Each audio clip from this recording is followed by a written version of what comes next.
Hello. In this lesson, I'm going to test you on part of IELTS Listening Section 1. I'm going to test you on the time.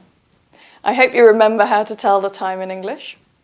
Well, before we do the test, let's just quickly review a little bit of how to tell the time. You can see the clock here. What time is it? Well, the time is 1:50. That's quite easy. But in English, there is often two different ways to say the same time. Can you think of another way to say that time? Well, the other way is 10 to 2. That means 10 minutes before 2 o'clock. So there are two different ways to tell the same time. And in your IELTS listening test, IELTS will often try to test you on that and trick you. Right, let's have a look at the test I'm going to give you now. For this test, you're going to have 5 questions, and you can see them written here. For question 1 and question 3, I want you to listen to the time I tell you and write it down. Remember to write with numbers, not words.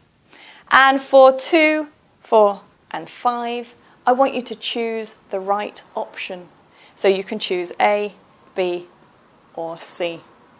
I'm only going to say the time once, just like in the test. So listen carefully and let's start. Are you ready? Number 1, 5:20. Number 2, 7:45. Number 3, 4:40. Number 4, 6:30.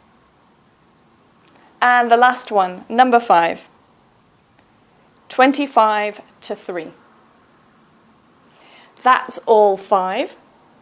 Let's have a look at the answers. The answer for number 1, let's have a look. 5:20. We could also say 5:20. And for number 2, 7:45. This was quite difficult. The answer was C. So that's 15 minutes before 8 o'clock, 7:45. Number 3, 4:40. We could also say 20 to 5. And number 4, 6:30. That's quite easy. We could also say 6:30. And for number 5, 25 to 3. That was quite difficult. 25 minutes before 3 o'clock is A. Now you can see that this one was quite difficult because I said 25 to 3. And here you've got the number 3, here you've got the number 25, but that's the wrong answer. A is the right answer. That is very normal in the IELTS listening test, that they will try to trick you and give you the numbers, but that's not the right answer. So be careful with that. Well, that's all for this lesson. I will see you again in another IELTS lesson.